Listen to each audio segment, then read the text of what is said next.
Hello dear students, আমি অনুময় easy math চ্যানেলে তোমাদের স্বাগত। আজকে আমি তোমাদের 2019 সালে এনএমএমএসসি এক্সামে আসা 71 থেকে 80 পর্যন্ত প্রবলেমগুলো সলভ করাবো। যেই প্রবলেমগুলো যে কোনো কম্পিটিটিভ এক্সামের জন্যই খুবই গুরুত্বপূর্ণ, তাই তোমরা প্রথম থেকে শেষ পর্যন্ত ভিডিওটা দেখবে। তাহলে পরীক্ষায় এরকম প্রবলেম এলে দেখা মাত্রই কি করে সলভ করতে পারবে তার লজিকগুলো শিখতে পারবে। তাহলে আসো আমরা দেখে নিই প্রথম প্রবলেমটা কি আছে। তোমাকে এই কোশ্চেন মার্কের অ্যান্সারটা বের করতে হবে।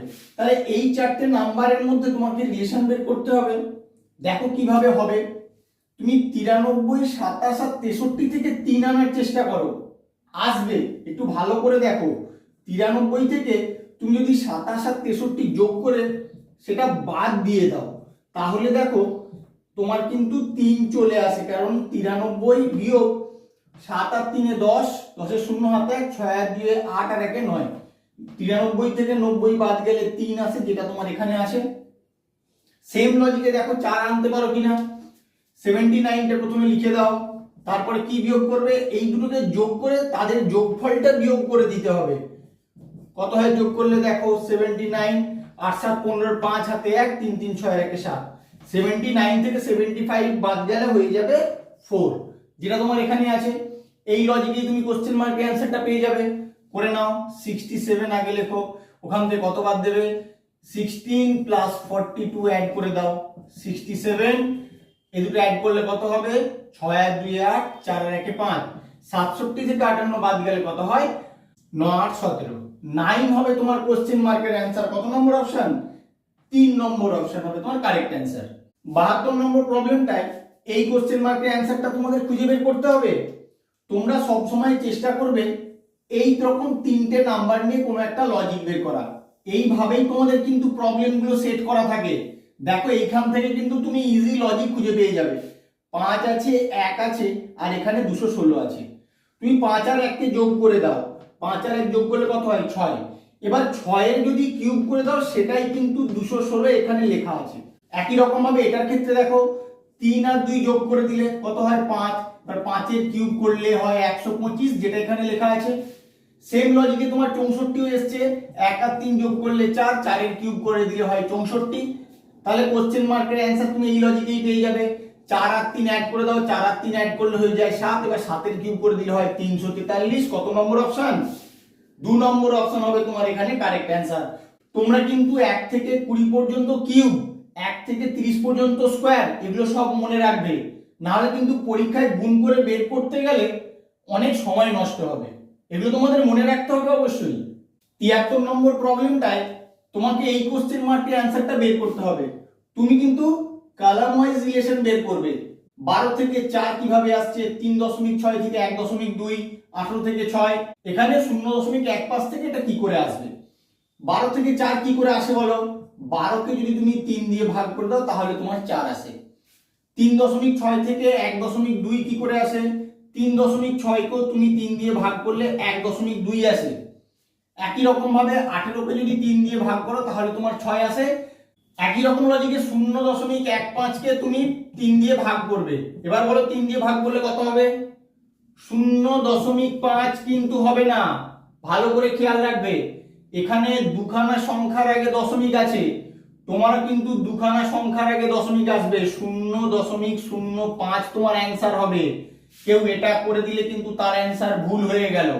এই প্রবলেমটার ক্ষেত্রে তুমি আগে রো ওয়াইজ নাম্বারগুলোকে যোগ করে দেখো, ওখান থেকে কিছু রিলেশন পাওয়া যায় কিনা। কারণ আমি দেখতে পাচ্ছি নাম্বারগুলো খুব একটা ডিফারেন্সে নেই, কাছাকাছি আছে। তাহলে আসুন যোগ করি। 8, 10 আর 17 যোগ করলে কত হয়, 17 আর 10 27, 27 আর 8 35। থার্ড রো এর ক্ষেত্রে আসো, 16 যোগ 11 যোগ 8, 11 আর 8 19, 19 আর 16 যোগ করলে হয় 35। তাহলে এটার ক্ষেত্রে 35 পেলে, এটার ক্ষেত্রে 35 পেলে। তাহলে সেকেন্ড রো এর ক্ষেত্রেও তিনটে নাম্বারের যোগফল অবশ্যই তোমার 35 আসা উচিত। তাহলে আসো করে নেই, 11 প্লাস x প্লাস 10 সমান 35। আমি এখানে x ধরে নিয়েছি। 11 আর 10 কত হয় 21। তাহলে x সমান কি হবে, 35 মাইনাস 21, তাহলে 14 হবে তোমার কোশ্চেন মার্কের অ্যান্সার। কত নম্বর অপশনে আছে, 3 নম্বর অপশনে আছে। এই টাইপের প্রবলেম থাকলে তোমরা অ্যাপ্রোচটা কিভাবে করবে তোমাদের আগে শিখিয়েছি, আর একবার বলে দিচ্ছি। বাইরের এই 4টে নাম্বার থেকে ভিতরের নাম্বারটা কি করে আসে তার একটা লজিক তোমাকে বের করতে হবে। তাহলে আসো করে নিই। 7কে আগে 4 দিয়ে গুণ করি, 7 4 28। এবার 9কে 2 দিয়ে গুণ করব, 9কে 2 দিয়ে গুণ করলে হয় 18। 28 থেকে 18 বাদ দিলে কিন্তু 10 আসে, যেটা তোমার মিডিলে লেখা আছে। সেম লজিকে 21টা আনার চেষ্টা করি। 15কে 5 দিয়ে গুণ করি, 15কে 5 দিয়ে গুণ করলে হয় 75। 18কে 3 দিয়ে গুণ করব, 18কে 3 দিয়ে গুণ করলে হয় 54। 75 থেকে 54 বিয়োগ করলে কিন্তু আমার হয় 5 আর 2 7 21। এবার এক্ষেত্রে আসো কোশ্চেন মার্কের অ্যান্সারটা বের করে ফেলি।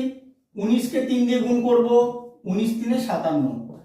16কে 2 দিয়ে গুণ করলে হয় 32, বা 57 থেকে 32 বিয়োগ করলেই তুমি কোশ্চেন মার্কের অ্যান্সার পেয়ে যাবে। 25 হবে তোমার কোশ্চেন মার্কের অ্যান্সার। কত নম্বর অপশন? 3 নম্বর অপশন হবে তোমার কারেক্ট অ্যান্সার। এই প্রবলেমটার ক্ষেত্রে পরপর নাম্বারগুলো কিভাবে আসছে সেভাবে কিন্তু কোনো লজিক তুমি খুঁজে পাবে না। তুমি যে নাম্বারটা দেখছো তার ঠিক অপোজিটে কি নাম্বারটা আছে সেটা দেখলেই কিন্তু ওখান থেকে লজিক খুঁজে পেয়ে যাবে। দেখো আমি 3টা লক্ষ্য করছি, 3 এর অপোজিটে কি আছে? 9। তাহলে এটা কি করে আসে? 3 এর স্কয়ার করলে চলে আসে। এরপরে 6, 6 এর অপোজিটে কি আছে? 36। তুমি যদি এটাকে 6 এর স্কয়ার করে দাও তাহলে চলে আসে।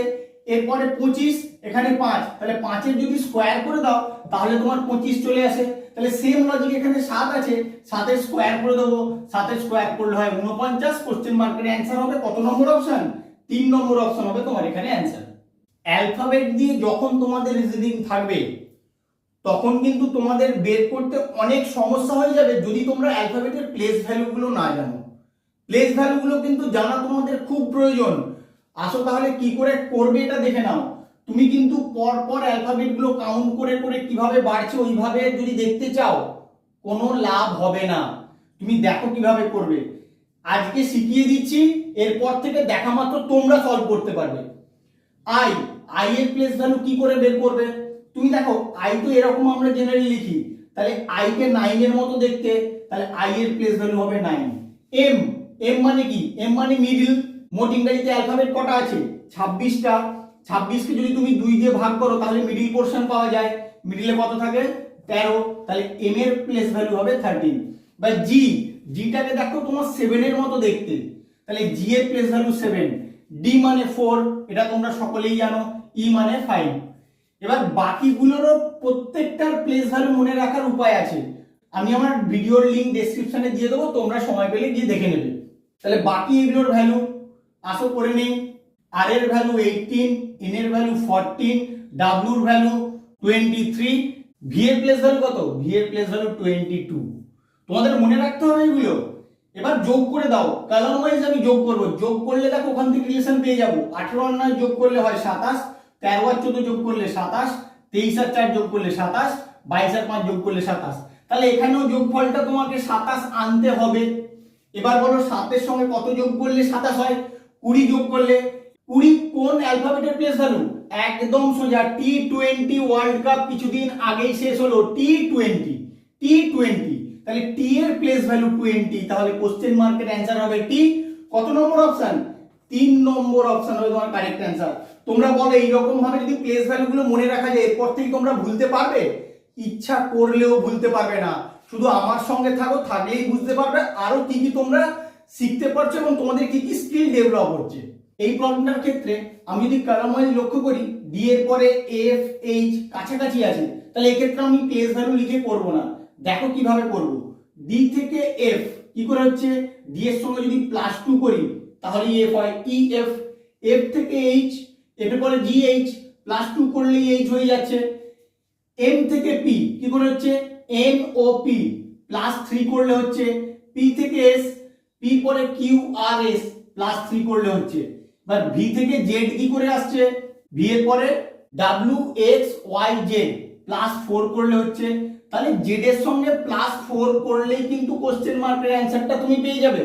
এবার তোমাদের মনে হতেই পারে এই কলামের ক্ষেত্রে একটা লজিক, এই কলামের ক্ষেত্রে একটা লজিক, আবার এই কলামের ক্ষেত্রে একটা লজিক। এটা কিন্তু ওইভাবেই দেওয়া আছে। একটা অ্যালফাবেট থেকে পরের অ্যালফাবেটটা যে লজিকে এসছে, এই অ্যালফাবেট থেকে পরের অ্যালফাবেটটা কিন্তু সেম লজিকে এসছে। দেখো +2 +2, এটার ক্ষেত্রেও +3 তাহলে এখানে যখন +4 হয়েছে পরেরটাও +4 করেই আসবে। বাট জেড এর সঙ্গে +4 করবে, এটা কিন্তু একটা সাইক্লিক অর্ডারে ঘুরছে, তার মানে তোমার যখন জেড এ শেষ হবে আবার কিন্তু এ থেকে শুরু হবে, এটা তোমাদের মনে রাখতে হবে। সাইক্লিক অর্ডারে জেড এ শেষ হবে মানে আবার এ থেকে শুরু করবে। তাহলে জেড এর পরে +4 করলে কত হবে? A B C D, D হবে তোমার কোশ্চেন মার্কের অ্যান্সার। কত নম্বর অপশন? 4 নম্বর অপশন হবে তোমার এখানে কারেক্ট অ্যান্সার।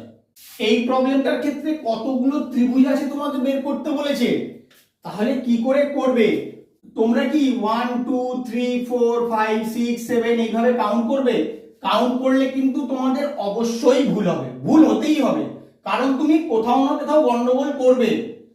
আমি আজকে তোমাদেরকে একটা সূত্র শিখিয়ে দেবো কিভাবে এরকম যদি ফিগার থাকে সিমেট্রি টাইপের, সিমেট্রি বলতে এদিকে দেখো 1 2 3 4 চারটে ভাগে বিভক্ত, এদিকেও 1 2 3 4 1 2 3 4, যেদিকেই দেখো না কেন তোমার চারটে খণ্ডেই বিভক্ত হয়েছে ত্রিভুজটা। এরকম ফিগার থাকলে কিভাবে তোমাদের ত্রিভুজ কাউন্ট করতে হয় তার সূত্রটা ভালো করে শিখে নাও। 2n² - 5, বাট nটা কি তোমার মনে হতে পারে? nটা হচ্ছে খণ্ডন সংখ্যা, যতগুলো খণ্ডে বিভক্ত হয়েছে। তাহলে এবার বসিয়ে দাও, এখানে কটা খণ্ডে বিভক্ত হয়েছে? চারটে। 2 × 4² - 5, 2 × 16 - 5, 16 দুগুণে 32 বিয়োগ 5, 27 হবে তোমার এখানে কারেক্ট অ্যান্সার। এই ফিগারটায় 27টা ত্রিভুজ আছে, তাহলে কত নম্বর অপশন? 2 নম্বর অপশন হবে তোমার এখানে কারেক্ট অ্যান্সার। তোমরা এই সূত্রটা ভালো করে খেয়াল রাখবে, ফিগার সিমেট্রি টাইপেরই তোমাদের জেনারেলি দেয়, আর এনটা মনে রাখবে, এনটা হচ্ছে খণ্ডন সংখ্যা, তাহলেই এরকম প্রবলেম এলে অনায়াসে সলভ করতে পারবে। 80 নম্বর প্রবলেমটা তোমাদের কতগুলো আয়তক্ষেত্র রাশি বের করতে দিয়েছে। যখন এরকম ফিগার থাকবে তোমরা কিভাবে করবে দেখে নাও, শুধু শুধু কাউন্ট করে সময় নষ্ট করার কোনো প্রয়োজন নেই। আগে দেখে নেবে এদিকে যে ত্রিভুজটা আছে এটাই কিন্তু কোনো রকম তোমার আয়তক্ষেত্র তৈরি হয়নি, তাহলে এটা তোমার ধরার দরকার নেই। এরপরে কি করবে?